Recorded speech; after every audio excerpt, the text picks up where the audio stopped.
The Emerald Dream in the Void, recent revelations, and some absolutely friggin' gorgeous artwork. Yeah, Because that's one of the things. A lot of us, if we were to say Old God expansion, people would be like, tentacles, whatever. But the thing that actually makes it like cool is, does it blow your socks away when you see it? And it's like, if you follow from a lot of the work that, is included here in Ethan's art station, and you turn that into a big Blizzard quality cinematic, like that is going to be some of the cooler you will see on screen. Mm-hmm. Indeed. If done well. Yeah, because this is the stuff from Ethan's Inc., their senior FX artist, who's been, I believe it was also, I think it was him who did the Tyrande Night Warrior stuff. It might not have been. Yeah. It's like, hey. Super, super sick. Big waste of a plot line, but you can't deny that the VFX were cool. Absolutely, and why are they not available for balance routes? I saw people, because he tweeted this, and I remember I saw people reply going, I want this for my Void Elf so bad. And you're like, yeah, hell yeah, you do. Obviously, this is all the sketches and the ideas, and there's a bit with the mural in the fight was there, which is Sophia's cool mural or stained glass, and like the way it explodes out, and then the void sucks it back in after is all like sketched out. It's here. really cool. Yeah, we don't have the video of it here, but here's the stuff of like the actual spell effects. There's like a little Nova shot lance. It's just an example of like the testing environment they have. Yeah, which is cool because you get to see the precast base. You get to see all like the yards and the like explosives. There's the range. There's Nova. There's a power Nova. But here's another one, which is this is vertical. I think vertical stuff, and that's just it's so pretty in every capacity. The way the colors line up. There's one I wanted to point out specifically. Yeah, it's like it's kind of maybe not hard, maybe a little bit hard to see on the stream here. So nice stuff. But you'll see there's little specks of purple in amongst the blue during the in and the out phase of this, which is a little combination of. You can really see it in the next one. Yeah. Oh, is it this one? This is what I was thinking of actually. Yeah. You see the such a nice effect. Glitters. Yeah, and then the charge is great with the black stuff. It looks like space, right? It looks like space, and that's the whole point. And that's why I have blue and purple here. And you know what? Like, see that blue and purple? Yeah. It tricked my eyes into thinking it was a gradient the first time I saw it. It's amazing how your brain processes color info, isn't it? Yeah, so that stuff is absolutely fantastic. And there's a reason we talk about it. And I know we've said this before a little bit, which is, this is cool and all, but what is it for? It's Sarkareth. Also, it might be used somewhere else as well, maybe. But Sarkareth's, like, boss room, his mechanics when he does his cosmic void stuff. It's a new visual language for a new type of magic, I suggest, which is cosmic void that they're going for. And we were like, why cosmic? And then Ellie, of course, Keybirdrun, has a fantastic thread on it, where I read this thread and my brain exploded for a brief second. Cast my mind back to what you were talking about many, many years ago. You have to go dig up your notes on it. Oh, yes, from Evernote. The cosmic microwave background radiation. Yeah, for me it was basically like in the sort of matter distribution in the universe, and I was like, hang on a second, that matter distribution, hang on, fucking space time. Wait, Titans in an egg. Of course, now there's like a different understanding of that, and I lost my mind one day. I think I remember talking to you about it. That was way the earliest days of things. Yeah, I remember you putting together and seeing the graphs and stuff you made for it, or you looking at it at least for it. I remember that stuff. It was all very cool. I should find that. Yeah, because the Shannon says cosmic magic's already a magical game. Yeah, this is the cosmic void specific, like the kind of the void that isn't old god Lovecraftian tentacle stuff. The one that's from space. So if we're going to go to the void, it likely looks a little bit more like this than it would look purple. Which I think is good. Which is excellent. And so the thing here, where I want to talk a little bit more about this and how it ties into the Emerald Dream, because for members and for patrons, you'll notice that a podcast went up today called Lore Walking 11, The Emerald Dream, where me and Jared talked for hour 20 minutes after I cut large chunks out of it. We talked for an hour and 20 minutes about the Emerald Dream, what it was, how it became the Emerald Dream, the origins from Warcraft 3, some of the real world stuff, and why it was inspired by real world stuff, how druids came around, and then how the Emerald Dream evolved over time, how they wrapped up the Emerald Dream story in Legion, or the early conception, Metzin's Emerald Dream was wrapped up in Legion. And the next Emerald Dream was set up at the end of Legion in BFA, which a lot of people didn't really notice or care too much about or think about, and in Shadowlands. And then, of course, very recently, we're getting plenty of that. There'll be plenty of that. So then Ellie was saying, some speculation. The whispers of the black dragons here seem to be kind of like a specific radio frequency, and particularly of mechanical origin. A lot of the spell icons reference cosmic void. I bet we're seeing hints of something above old gods. Because obviously here, old gods, cosmic chart. I know we're a little bit sick of this, but old gods is a very physical manifestation of it. That cosmic chart's cool. Yeah, sure. It's all the shit that happened afterwards. Yeah, so obviously you go to the shadow, you go to void, and you go to, well, the way it was said, it was there was light. All there was light. Mm-hmm. And then pockets of void opened up. And then the clashing of those is what kind of caused the universe to be born. But you think about what that would be in a fully born universe. The light isn't everywhere. And the void isn't everywhere. But what kind of is? Space, cosmos, stars, all that stuff's there. So we could expect shadow to be void. We could expect that to literally just be space, basically. We could think of it that way. But obviously this goes into, there isn't a new old god, but instead a cosmic void, such as the Void Lord. So the Void Lords have been set up by Steve Denizer in an interview to be different old gods, in that they may have very different motivations and even goals, even ultimate, like, they might disagree on things. Maybe the old gods want one way to go because they like the physicality and they're Lovecrafty and they've got their own way of thinking, but the Void Lords they're superiors, but have a different way. It's better to shift them to being aspected beings with their own goals. Yes. Rather than just you're being attacked by the color purple. Yeah, which exactly. I suppose to a lot of people who maybe did English lit class and were just like, oh, come on, man. Yeah, exactly. So much book. Exactly. So it goes on to say, it's possible there's a conduit to a literal celestial being that comes into orbit with the planet like a comet. Old gods obviously were comets. Mm-hmm. They were from the void, they were launched out, and when they hit something, they hit something. You would imagine that even... One brings shadow. Yeah. You could even imagine back in the day you've got, how to put it, the way Ungoro back in the day was in Classic, it was a meteor site, and then in Wrath they went, oh yeah, that was that and then you go next door to Ungoro and there's Cthulhu. I'm not saying anything, but obviously telling me that there was some environmental storytelling going on here. And there was lots, and then there's a lot of retcons happening as well. Whenever Shalazar happened, they said Ungoro wasn't a meteor site; it was a Titan life playground. And then they recontextualized that later to say it was actually a Titan life laboratory of evil, because the Titans are evil and they're bad, blah, etc. So, become the warrior of relativity. That's exactly it. So, an old god comment, and this is where I was thinking, that's interesting because we've got the idea of cosmic radio. We've got, and anyone's familiar with physics or radio or likes going Wikipedia, you'll likely know of things, and I'll skip a little bit ahead here, you'll likely know of things like the cosmic microwave background, which is to say there's a lot of shit happens in the universe, and and that stuff can often come out as radio waves. Because what is radio waves but energy and stuff at different frequencies? Because, not to go too deep, but the entire world is frequencies, and if you're attuned to certain frequencies, and that's why sound's very important, that's why music's good, and et cetera, et cetera, et cetera. But frequencies, light's frequencies as well. Everything's frequencies. Physical things are just things with low enough frequencies that they don't move enough. So that's why you can vibrate glass and shatters, basically, to put it very, very simply. But ultimately, there's a lot of all of this cosmic radio stuff. There's radio waves everywhere. And the way the whispers worked was, so Trallian said to Illyria, once the Zoth was defeated, fuck, it must be quiet up there in your noggin now, love. Trallian is from Cookstown, Northern Ireland. Yeah, so I may be, what's the term I'm looking for? I don't know. Some interpretation here, but he said, fuck, Jizz, love, your noggin must be well empty now that your man's dead. And she went, you know what, I was hoping that, but actually it's a wee bit, I'm actually still mental. Which is to say, she actually said the whispers are still there, but they've taken on a different shape. So it's no longer, paraphrasing, that's what I'm looking for, I'm paraphrasing quite heavily. So it's no longer N'Zoth and the old gods whispering.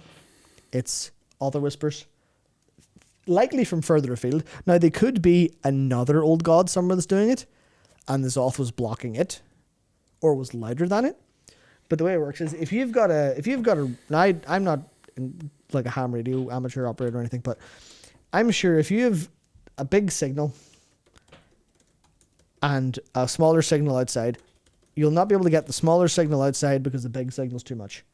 And we shot the big signal in the head with the Heart of Azeroth and blew him up like mortar. And that was, sorry to remind you, and that then means that the weaker signals can now be picked up by Void Elf ear radios. That's what their big ears are for. They can hear the whispers. Fuck, I have some stupid ideas.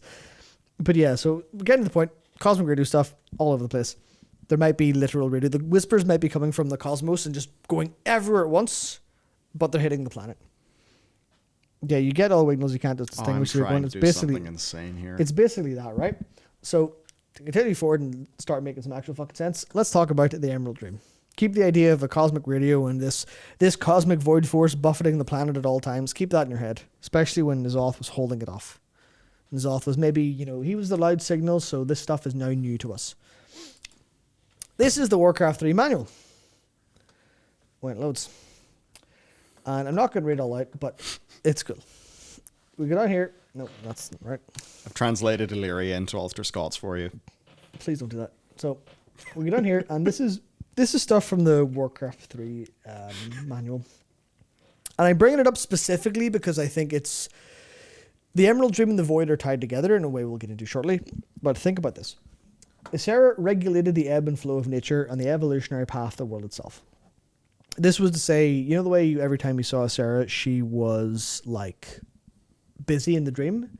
She was like half manifesting in reality. We see her, you can still see her if you go through the portal to Hyjal, and she's there over the lake of where Nordrassil was, and she's like channeling, she's in the dream, she's doing stuff. Every time you see her, she can't really talk to you because she's a bit busy. She's not like, well, how's it going, champion? You doing well? Yeah. She's not really paying attention. She's like, I'm fucking busy here. I'm trying to keep the world from unraveling. And some things people have forgotten over time is that the druids were actually pretty close to that. Because here it says, though the druids were wary of losing so many years of their lives to hibernation, they selflessly agreed to uphold their bargain with Ysera. And this was part of the Night Elves' immortality. This was the part of the growth of Nordrassil being a thing of, Illidan, you fucked up. You grew a new well of eternity. You all made horrible mistakes. The Night Elves, you summoned a legion, not a good look. But then the dragons were like, okay, we can solve this. And they made this bargain with Ysera to be connected. And this is, the druids that were sleeping were actually in there fighting. They were pushing back some awful force. Yeah. That was originally the Nightmare. They were first holding it up as a Nightmare. And then we get to BFA.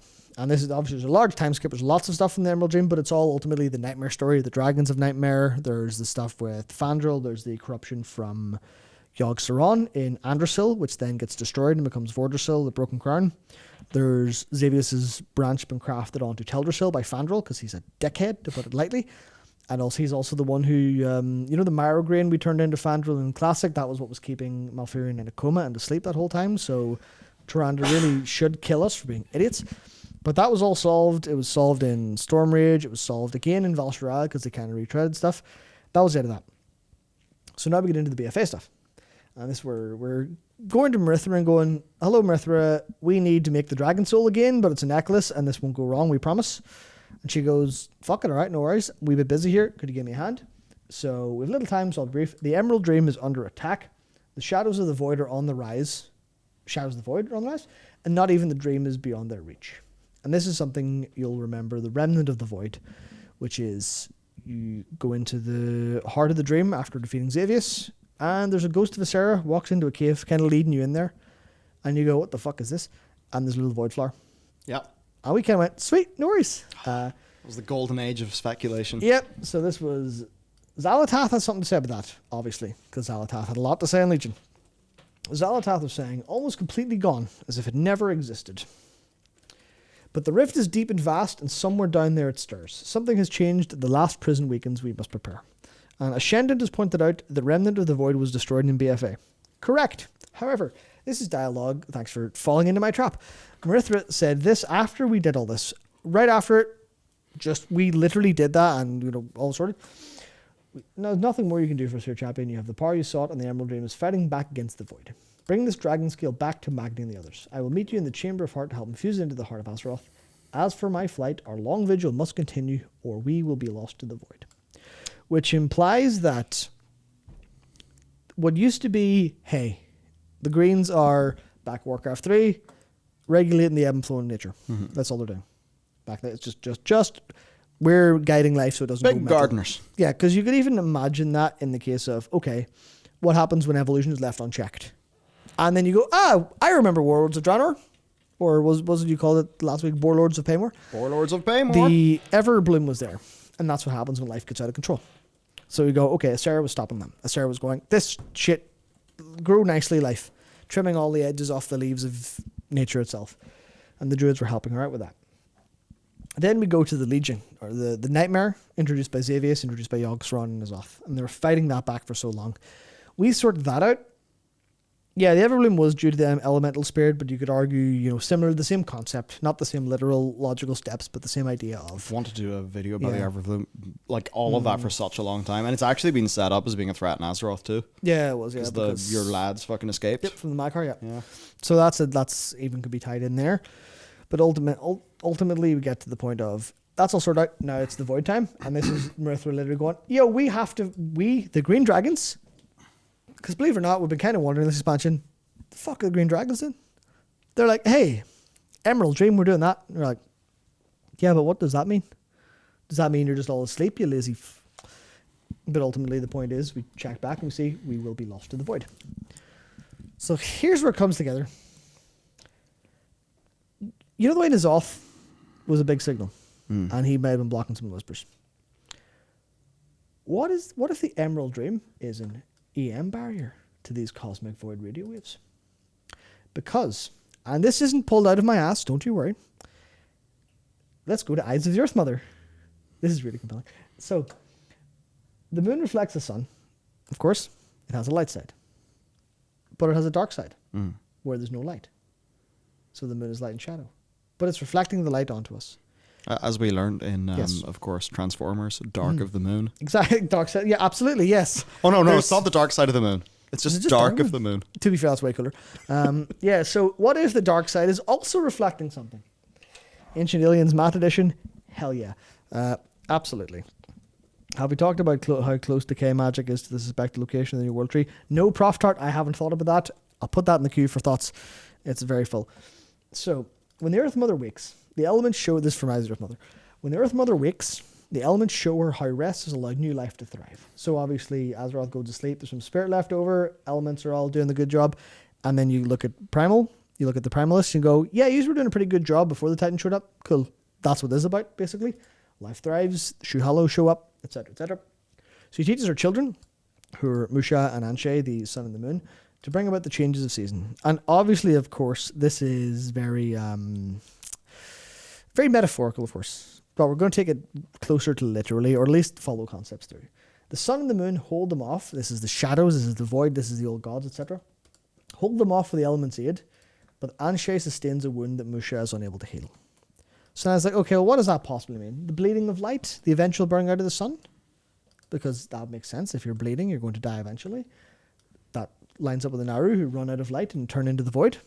Because that's what happens to a sun. Of course, it's going to happen to a Naru overall. A bit quicker, because a Naru is not a sun. But this is the part where I went, you're telling us, Mr. Denizar, you're telling us what's going on. You're telling us what's going on with your cosmos here. She tells her twins, this is the end of the story, to permanently take to the skies, from where they'll be able to chase away any shadows she cannot hold, and to always stay close to each other so Musha can tend Anshe's wounds. So the sun and the moon are supposed to stay close together, but ultimately, they'll be able to chase away any shadows? What do you mean, chase away shadows? You mean You mean there's an oppressive force coming down? Bulwark. Perhaps some cosmic void sending some radio waves, not literal radio waves, but sending some magic radio waves. There are ways we can sort of bring in stuff. I mean, okay, the number one is all the interesting things going on right now with LIGO, our ability to detect gravitational waves, which will be fascinating as our ability to detect, at a sort of higher sensitivities, whatever. That'll be really cool. Brain, yes. So, a good example right now, and this is one that is used as a point of cosmic horror by like some more contemporary, science fiction authors. Isn't Death's End the final? No, is that the spin-off in the Three Body Problem trilogy? Anyway, like by the final book of that, you'll know that like there is a bit of a sort of dark matter plot line that's really major there. Basically, to understand, right? Currently, a humongous quantity of mass in the observable universe is unaccounted for. You cannot see it. Just gone? Yeah. So, and I won't do any book spoilers. That would be not cool. Please don't. Read it. But there's many different theories. The solution to dark matter.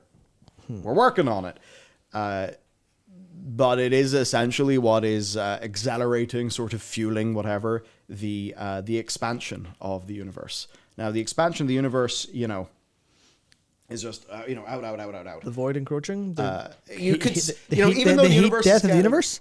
So the way that it would be is the universe is getting bigger and bigger and bigger and bigger, but what you see is smaller and smaller and smaller and smaller because the universe itself is expanding faster than the speed at which light travels. That's so fucked up. Because if you think about it, that's the speed of light traveling in space. But what we're talking about is space itself. It's expanding, right? So as the expansion happens more, things are getting further apart. If you were to speed that up, you would actually see the lights go out.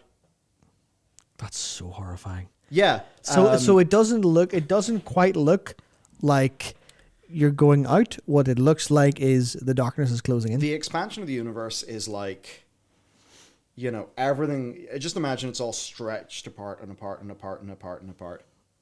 But it's stretched so fast that the light that is coming from this thing that is rapidly going away from you, that light is moving slower than the expansion, meaning you'll never, ever see it.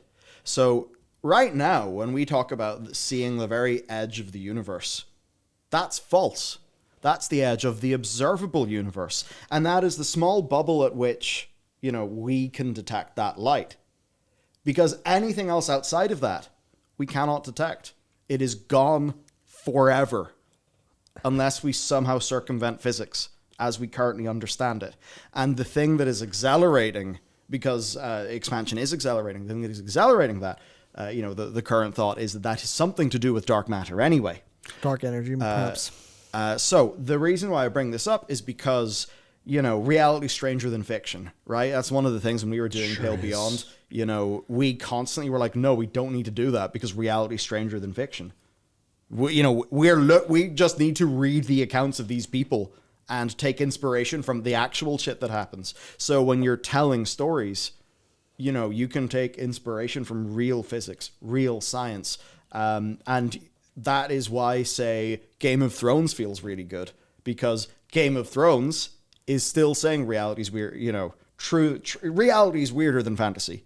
So the thing that's made that a very compelling universe is the way that it feels real and grounded. So that those fantastical elements end up being, a really nice sort of spice around things. You look at a lot of science fiction that does really good. It's either an overt fantasy story like, like a Star Wars or something, or it's, being like, say, The Expanse, where it's really trying to go for that authenticity. You look at a lot of the hard sci-fi, like the Three Body Problem series.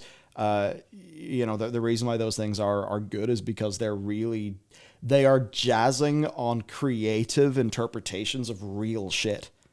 Even the Three Body Problem, like it's in the fucking name of the first book.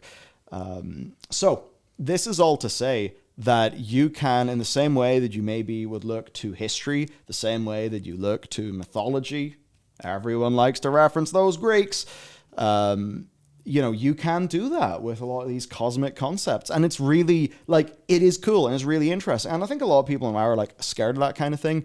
Hey, FF14 did it fucking masterfully. Yeah, so that's what I was going to bring in, this is obviously, people who played FF will notice particular similarities to the idea of something from outside the world looking in, and that being a part of Endwalker. I'm not going to talk any more about that because it's spoiler territory, but ultimately it was similar ideas, similar concepts. Of course, you could look, well, cropping is clearly not because this has been established a little while ago, and also, there's limited things to draw from. And even if they did, go for it if you've got a different interpretation. And that's ultimately, like, I think this is interesting from the perspective of how it blends in with existing versions. And you talk there about, the science fiction side of things, and I see people say, is this World of StarCraft, is StarCraft Azeroth? No. And I can tell you exactly why. Because you look at what they have here. You look at this. I'll go down to the bottom one because it's the best one. You look at this. And does that look science fiction to you? Nah, shit looks like magic. Yeah. Oh, yeah, I should say... Dark energy. Yes. I'm stupid, sorry. Yeah, so... Worms. Even the fact that that's... even look at that. The darkness is going out before the light is. Yeah. It could be literally inspired by that idea, by that concept. And I think that's a bit where... To make this a little bit more down to Earth, or Azeroth, I should say. Fundamentally, there is a threat coming for Azeroth, and it's going to be voidy, and it's going to be a little bit different. It's going to be a little bit different than what we expect from old gods. It's not going to be Lovecraftian. It's likely going to be that kind of magic, that cosmic magic. And there could, in fact, be a point where we go to space, likely in the same way we go to Outland, where it's like, hey, this is cool planets. Hey, this is some of the planets that were destroyed by the void, by the cosmic void, by all of that stuff. So I feel like there's an awful lot of that. Go there, sort it out, etc. That kind of thing that can happen with, Illyria, with Locust Walker, all of those things. The Black Locust Walker, interesting. Here's a thought, but very much we go there. Especially when you look at Anshul, the cosmic wanderer from the beacon to the beyond, who comes from the void. Is the void just space, or is the void a dark purple realm full of tentacles? It could go either way. It depends on what they actually want to do with this. But in this case, you look and you see the moon is holding something at bay. So is the sun. And obviously the moon also does kind of. And anyway, couldn't quite find a source for this, but I was thinking, does a satellite protect? Obviously the moon does make our planet habitable through a variety of things like the tide and temperature regulation, climate regulation, in a kind of lucky stroke kind of thing. Where if the moon went away, as you've seen in many disaster movies, we wouldn't have a good time. Not sure how real those are. No, definitely not. We're going to pull back from disaster movies. Going to pull back hard. Yeah, but I think everyone knows the anti-spiral cometh. Fantastic. Probably something similar, actually, when you think about it. But more or less that, yeah, Jupiter has saved Earth from more comets than the moon, sure. But, the idea is there of this thing orbiting us like one of those things, what are they called? A bit in R-Type, whereas around the ship, blocking things, doing things, holding off radio waves. Because a loon is connected to the... I mean, in this case, maybe your most direct thing would be... it would be like, the magnetic field of the Earth, protecting against all of your fun. Yeah, so this is the case of, highly charged danger particles. Yeah, is Elune and the moon and Anshe, are they actually setting up a network of pretty hard to detect magic, almost in the same way as ley lines do around Azeroth and controlling the natural flow of things? Are they actually holding off some capacity of ancient evil from the outside that's actually trying to press through? Now, is the Emerald Dream connected to that? Because why is the Void trying to get in through the Dream? Because whatever's happening here can't get through in the physical realm. Because otherwise it would. They send old gods. They send big, undulating lumps of flesh to corrupt physically. So what if they're trying to corrupt a different way? Because what happens when you get into the Emerald Dream? Well, if the Nightmare gets into the Emerald Dream, the World Tree in Val'sharah turns all red and shit. And in Stormrage, everyone on the planet goes to sleep when Xavius gets enough power.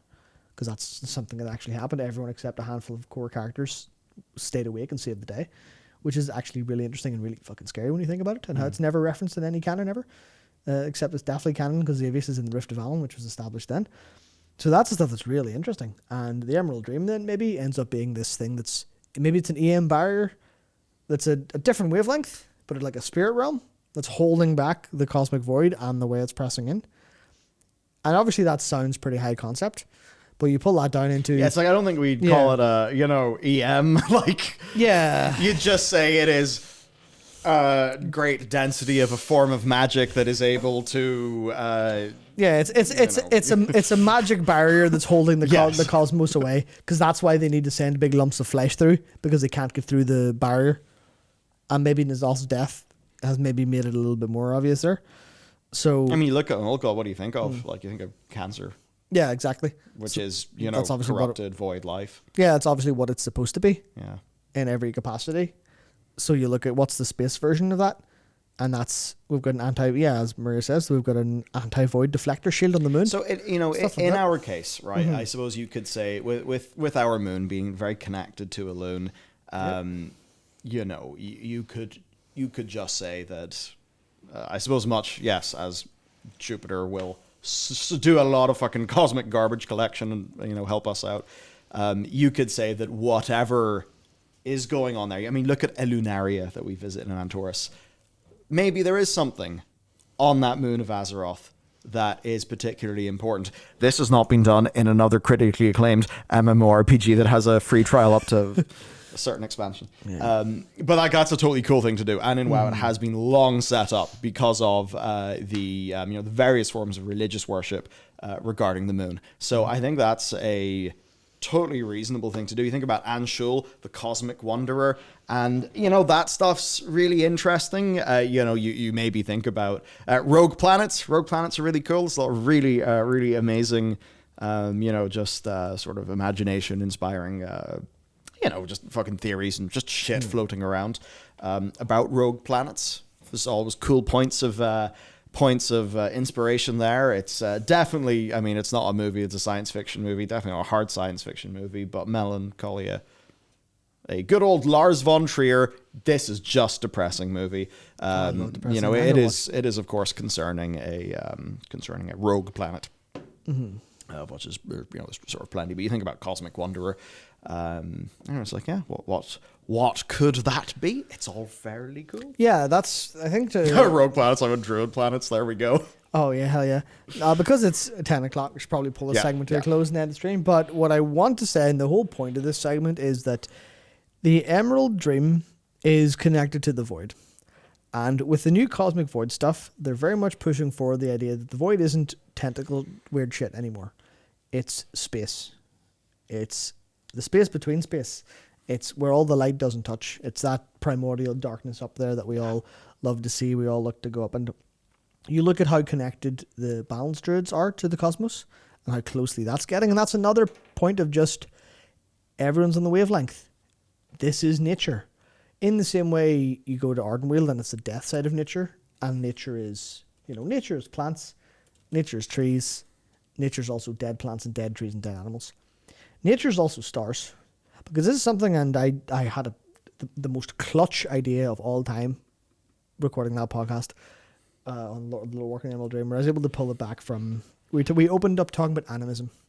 We opened up talking about how so much of like Druidism and the early religions and early things, a lot of it came from the worship of what was around humans.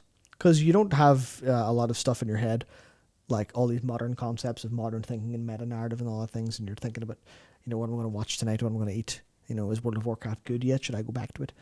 Should I continue playing other MMOs? What did they do to Overwatch do? You're not thinking about that. You're going, I'm walking around, I'm going to get some food, and I'm going to maybe, something else. Nature's called physics in ancient Greek. Yeah, perfect. So you walk around, you see all these stuff, and people make wild gods and WoW. Because people walked around and was like, they attached meaning to the fact that they could see wolf eyes, but the wolf didn't attack. And they went, I'm watched over by a wolf, that kind of thing. All this there's wolf gods, there's plant gods, there's tree gods. But it wasn't just nature. That's what you saw. During the day, that's what you saw. And you also saw a big blazing ball in the sky, and you were very worried and you didn't know what it was. And the sky was also blue, unless you didn't know what blue was, then it was green. Which is a callback to a conversation we had many weeks ago. But ultimately, the sun went down and you looked up and people saw the stars. And they didn't just see stars, they saw stars and they saw shapes between the stars. And they invented, and in the podcast, I basically bring it back of, people saw gods in trees and people saw gods in stars. They're the same gods or similar gods. And that's what we're going to do next. We're going to go up there. So you see, balance druids do astral damage, yeah. So Druidism is connected to Elune, connected to the stars, which means if the Void is connected to the stars as well, then we might have an Emerald Dream expansion, but we might have an Emerald Dream patch. And at any rate, the Void and the Light are connected because obviously that's a space story, but they're connecting harder than ever before. They're pulling the cosmos and nature together in a way that we might expect this to be a crossover that we kind of never thought was going to happen, where they may not go for the, hey, I'm Chris Metzen, and I said that the Emerald Dream would be boring because it's all just green trees and shit. No one wants to do that as an expansion. Maybe they'll find ways to make it a little bit more interesting. Yeah. And not in the way we were worried about, where people were worried about the Shadowlands version of the Emerald Dream, where it's, here's loads of Emerald Dream realms, and it goes, blah. Yeah. Like the way that this Cosmic Void is being done is like firmly moving us away from that. I like it because it's an evolution in their visual language that will clearly foreground whenever the thing happens, it feels new, right? If we just got the big purple expansion, it wouldn't feel new. Yep. Because we've seen Ny'alotha, we've seen old gods, we killed loads of them.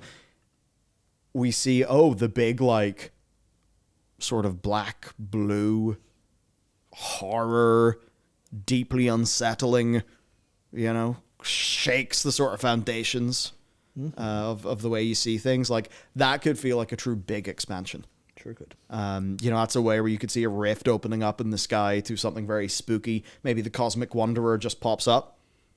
Maybe that's what happens. Maybe somehow the Cosmic Wanderer comes to us. Anshul Maybe a rift. In. Maybe a rift between us and Anshul. And I know that, something dynamis. Maybe a rift between us and Anshul, appears much like the Argus situation or whatever. And, true dark rains down to Azeroth. And, like every good game, like How to Kill Monsters. Yep. It ends with us going to the moon and killing God. Oh, yes. Yes. And then WoW will have finally turned into a JRPG. That's what it is. You know what? Legion was like kind of anime as fuck. Legion. The reason people liked Legion was because it was extremely anime. And then they call FF14 a weeb game. Which has always been funny because WoW's been substantially more anime. And FF14 a furry game, which is hilarious when you think about World of Warcraft. Yeah, that's exactly. Projection.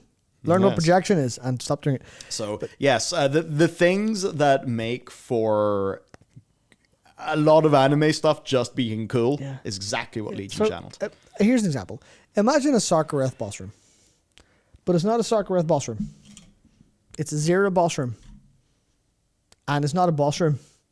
You're in space on a platform fighting Zera. Yeah. And then you're fighting Zera and it's cool and stuff and it's all radiant and light and blinding and you can't see shit. And then you get Zera to 0 HP. And then Zera shouts, enough! No. And then Zera dies, as Naru do. But what happens when a Naru dies? Illidan blown her to pieces. Doesn't count. This is AU Zera, of course, the one that's your real. Just turns the lights off. There's your real boss fight. Void Zera. Stuff like that is the kind of thing that goes exceedingly hard. Yes. All they have to do is get their music department just enough space to make something really cool. Because I don't remember what Sarkareth's fight sounded like. But that might just have been because you were sharing loads. Could be. The most important thing is you just gotta make shit that's cool as fuck. Yeah. If you want people, if you want like the things we talked about today, Mythic Plus, gearing, those keep people because they're making the game good. But people play things for emotional reasons because they look cool as fuck. It's a 1-2 punch the whole way. Like, before people knew that Ghost of Tsushima had good gameplay, etc., they were excited because of what it was. Mm-hmm. So there you go. Yeah. Funny, it sounds like Shadowbringers. Of course it does, because Shadowbringers is cool. So anytime you say something cool, you're going to be like, that sounds like Shadowbringers, like fucking Red does. Yeah. That was very true in there. Fucking Damn Red does. straight. Fucking right, hey.